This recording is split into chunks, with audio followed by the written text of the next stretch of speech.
Hi everyone, welcome back to my channel. இன்னைக்கு வீடியோவில் தோசை தவா எப்படி க்ளீன் பண்ணலாங்கிறது தான் பார்க்க போகிறோம். இரும்பு தோசைகள், நான்ஸ்டிக் தோசைகள் ரெண்டுத்தையுமே ரொம்ப ஈஸியான மெத்தடில் வீட்டில் இருக்கிற சிம்பிளான பொருளை வச்சு எப்படி க்ளீன் பண்ணலாங்கிறத பார்க்கலாம். பார்க்குறதுக்கு முன்னாடி சேனலை சப்ஸ்கிரைப் பண்ணிக்கோங்க. இரும்பு தோசைகளை ஃபஸ்ட்டு க்ளீன் பண்ணிக்கலாம். அதுக்கு ஸ்டவ் ஆன் பண்ணிவிட்டு நல்லா ஹை ஃப்ளேமில் வச்சுக்கோங்க. அதில் கல் உப்பை இந்த மாதிரி மேலால் தூவி விட்டுக்கோங்க. கல் உப்பு இல்லைனா சால்ட்டு கூட நீங்கள் யூஸ் பண்ணிக்கலாம். ஒரு ஹாஃப் லெமனை அதுக்கு மேலால் பிழிஞ்சு விட்டுக்கலாம். இது கூட 1 டேபிள் ஸ்பூன் அளவுக்கு பேக்கிங் சோடா, அதாவது ஆப்ப சோடான்னு சொல்லுவோம் இல்லையா, ஸோ அதை மேலால் தூவி விட்டுக்கோங்க. இது லெமனோடு சேர்ந்து ரியாக்ட் பண்ணப்போ நல்லா பொங்கி வர ஆரம்பிக்கும். இது கூட ஒரு 1/4 கிளாஸ் அளவுக்கு மட்டும் வாட்டர் ஆட் பண்ணிக்கோங்க. லெமனுடைய தோலை பின்பக்கமாக திருப்பிட்டு அதை இந்த மாதிரி ஒரு ஸ்பூன் வச்சு சைடில் மிடிலெலாம் நல்லா தேய்ச்சி விட்டீங்க அப்படின்னா அந்த ஆயிலுடைய கரை, துரும்பிடிச்ச கரைலாம் இருக்கும் இல்லையா, ஸோ அது எல்லாமே கரைஞ்சி வர ஆரம்பிக்கும். நல்லா ஹை ஃப்ளேமில் வச்சு தான் நீங்கள் இதை பண்ணும்போது கேர்ஃபுல்லாக பண்ணிக்கோங்க. வாட்டர் எல்லாமே நல்லா ட்ரை ஆனதுக்கப்புறமா ஸ்டவ் ஆஃப் பண்ணிவிட்டு தவா ஆற விட்டுடலாம். கொஞ்சம் வெதுவெதுப்பான சூடு, கை பொறுக்கிற சூடு இருக்கிறப்போ இந்த லெமனோட தோலை வச்சு நல்லா ஸ்க்ரப் பண்ணிக்கோங்க. இப்போது ஒரு நைஃப் யூஸ் பண்ணி சைட்லலாம் இந்த துரும்பிடிச்ச கரை, ஆயிலுடைய கரைகள் எல்லாமே படிஞ்சு அந்த ஒரு மாதிரி இருக்கும். அது எல்லாத்தையுமே இந்த மாதிரி லைட்டாக எடுத்து விட்டிங்க அப்படின்னா ரொம்ப ஈஸியாக ரிமூவ் பண்ணிடலாம். ஸ்பூன் கூட நீங்கள் யூஸ் பண்ணிக்கலாம். நைஃப் யூஸ் பண்ணிங்கன்னா ரொம்ப ஈஸியாக இருக்கும். இப்போது வாட்டரில் வாஷ் பண்ணிக்கலாம். அழுக்கு எல்லாமே எடுத்து விட்டதுக்கப்புறமா டேப் வாட்டரில் லைட்டாக வாஷ் பண்ணிக்கலாம். பாத்திர கழுவுற லிக்விடை கொஞ்சம் போல் சேர்த்துக்கலாம். இது கூட 1 டேபிள் ஸ்பூன் அளவுக்கு பேக்கிங் சோடா மேலால் தூவி விட்டுக்கலாம். இதுக்கு மேலே ஹாஃப் லெமன் பிழிஞ்சு விட்டுருங்க. இப்போது ஒரு ஸ்டீல் ஸ்க்ரப்பர் வச்சு லைட்டாக தேய்ச்சி விட்டுறலாம். வீட்டில் நீங்கள் என்ன டூத் பேஸ்ட் யூஸ் பண்ணுறீங்களோ அதை ஒரு 3 ட்ராப்ஸ் அளவுக்கு மட்டும் சேர்த்துக்கோங்க. சேர்த்துட்டு லெமனுடைய தோலை பின்பக்கமாக திருப்பிட்டு மேலால் வச்சு இந்த மாதிரி நல்லா தேய்ச்சி ஸ்க்ரப் பண்ணி விடுங்க.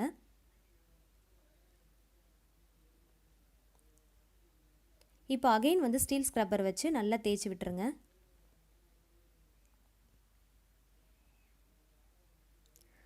இது அப்படியே 1 மணி நேரத்துக்கு ஊற விட்டுட்டு அதுக்கப்புறமா ஸ்டீல் ஸ்க்ரப்பரை வச்சு நல்லா தேய்ச்சி நீங்கள் வாஷ் பண்ணிங்க அப்படின்னா ரொம்ப ஈஸியாக அழுக்கு எல்லாமே ரிமூவ் ஆகிடும். இதே போல் 4 to 5 டைம்ஸ் கிட்ட நீங்கள் ரிப்பீட்டடாக பண்ணிங்க அப்படின்னா அழுக்கு எல்லாமே போயிட்டு தவா அந்த கருப்பு கலர் எல்லாமே போயிட்டு நல்லா வெள்ளையாக ஆரம்பிக்கும். So scrubber steel scrubber use பண்ணி நல்லா அழுத்தி தேய்ச்சி விடுங்க.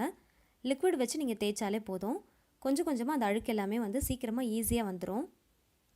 பட் நீங்கள் நல்லா எஃபர்ட் போட்டு ஒரு 6 to 7 டைம்ஸ் கிட்ட நல்லா அழுத்தி தேய்க்கணும். அப்போ தான் அழுக்கு எல்லாமே சீக்கிரமாக வரும். ஏன்னா ரொம்ப நாள் கழித்து நம்ம இந்த தவா வாஷ் பண்ணுறோம் இல்லையா. இப்போ பாருங்கள் எந்த அளவுக்கு நல்லா வெள்ளையாக இருக்குன்னு. ஸோ நல்லா க்ளீன் பண்ணியாச்சு. சுற்றியும் பார்த்திங்கன்னா லைட்டாக கருப்பாக இருக்குது. உங்களுக்கு வேணும் நல்லா ஃபுல்லாகவே இதே மாதிரி ஒயிட் ஆகணும் அப்படின்னா ரிப்பீட்டடாக நீங்கள் இன்னும் ஒரு 3 டைம்ஸ் கிட்ட கூட பண்ணலாம்.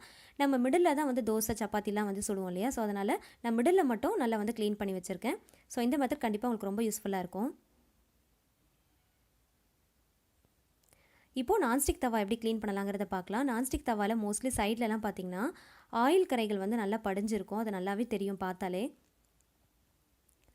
இப்போது ஸ்டவ் ஆன் பண்ணிவிட்டு நல்லா ஹை ஃப்ளேமில் வச்சிட்டிங்க அப்படின்னா நல்லா ஹீட் ஆக ஆரம்பிக்கும். தவா நல்லா ஹீட் ஆனதுக்கப்புறமா இந்த மாதிரி ஒரு தோசை கரண்டியை வச்சு லைட்டாக சைட்லலாம் எடுத்து விட்டிங்க அப்படின்னா அந்த அழுக்கு எல்லாமே வர ஆரம்பிக்கும். அந்த ஆயில் கரைகள் நல்லா வர ஆரம்பிக்கும். ஆனால் நல்லா ஹை ஃப்ளேமில் வச்சு நீங்கள் பண்ணணும். சைடில் பிடி இருந்துச்சுன்னா பரவாயில்ல, பிடி இல்லை அப்படின்னா நீங்கள் ஒரு துணி யூஸ் பண்ணிக்கோங்க. கேர்ஃபுல்லாக பண்ணுங்கள். இந்த அழுக்கெல்லாம் ரிமூவ் பண்ணதுக்கப்புறமா ஒரு கிளாத் இல்லைனா டிஷ்யூ பேப்பர் வச்சு ஃபுல்லாக இந்த மாதிரி தொடச்சி எடுத்துருங்க. ஸ்டவ் ஆஃப் பண்ணிடலாம். ஆஃப் பண்ணிவிட்டு தொடச்சி எடுத்துருங்க. பாருங்கள் எந்த அளவுக்கு ஆயில் கரைகள் இருக்குது. இப்போது இதில் அகைன் ஸ்டவ் ஆன் பண்ணிவிட்டு மேலால் சால்ட் இல்லைனா கல் உப்பு எது வேணாலும் நீங்கள் தூவிக்கலாம். ஃபஸ்ட்டு தவா க்ளீன் பண்ணப்போ நான் கல் உப்பு யூஸ் பண்ணலையா, இதில் சால்ட் யூஸ் பண்ணியிருக்கேன். அகைன் 1 டேபிள் ஸ்பூன் அளவுக்கு பேக்கிங் சோடா, ஹாஃப் லெமனை மேலால் பிழிஞ்சு விட்டுக்கலாம். அதே போல் பொங்கி வரும்.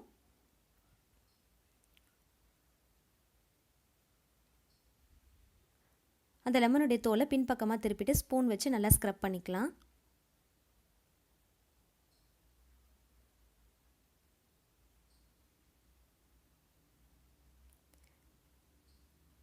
இப்போ இது கூட ஒரு 1/4 கிளாஸ் அளவுக்கு மட்டும் வாட்டர் ஆட் பண்ணிவிட்டு நல்லா ஹை ஃப்ளேமில் வச்சு நல்லா ஸ்க்ரப் பண்ணுங்கள். இன்னும் எவ்வளோ ஆயில் கரைகள் இருந்தாலும் அது ஃபுல்லாகவே ரிமூவ் ஆகி வர ஆரம்பிச்சிரும். தவா கொஞ்சம் ஆறுனதுக்கப்புறமா பாத்திர கழுவுற லிக்விடை நம்ம சேர்த்துட்டு இதுக்கு நம்ம ஸ்பாஞ்சு தான் யூஸ் பண்ணணும். ஸ்க்ரப்பர் யூஸ் பண்ணக்கூடாது. ஏன்னா நான்ஸ்டிக் இல்லையா, ஸோ அதனால் இது கூட டூத் பேஸ்ட் வந்து லைட்டாக ஒரு ட்ராப்ஸ் மட்டும் நம்ம சேர்த்துக்கலாம். சேர்த்துட்டு இந்த மாதிரி ஒரு ப்ரஷ் வச்சு நல்லா தேய்ச்சி விட்டுக்கோங்க. அப்படி இல்லைன்னா ஸ்பாஞ்ச் கூட நீங்கள் யூஸ் பண்ணிக்கலாம்.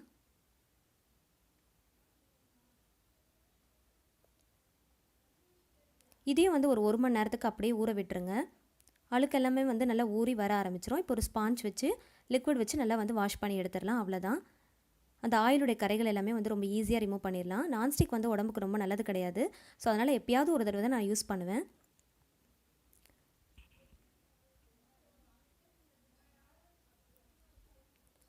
ரொம்ப க்ளீனாக வாஷ் பண்ணியாச்சு பாருங்கள். ஃபஸ்ட் டைம் பார்க்கும்போது சைட்லலாம் அந்த ஆயிலுடைய கரைகள் எந்த அளவுக்கு இருந்துச்சு. இப்போ பாருங்கள், அது எல்லாத்தையுமே வந்து நம்ம ரிமூவ் பண்ணிட்டோம்.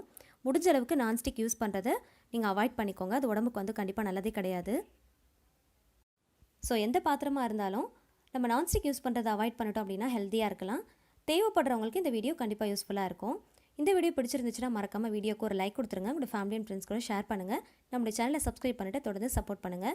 இதே மாதிரி நிறைய டிப்ஸ் வீடியோ நம்மளுடைய சேனலில் அப்லோட் பண்ணியிருக்கோம். அதோடைய லிங்க் எல்லாமே டிஸ்கிரிப்ஷன்லேயே கொடுக்குறேன், கமெண்ட் செக்ஷனில் பின் பண்ணுறேன். தேவைப்படுறவங்க செக் பண்ணி பார்த்துக்கோங்க. இந்த வீடியோ கண்டிப்பாக உங்களுக்கு ரொம்பவே யூஸ்ஃபுல்லாக இருக்கும். கண்டிப்பாக ட்ரை பண்ணிவிட்டு எப்படி இருந்துச்சுன்றதை கமெண்ட் செக்ஷனில் ஃபீட்பேக்கை ஷேர் பண்ணுங்கள். தேங்க்யூ.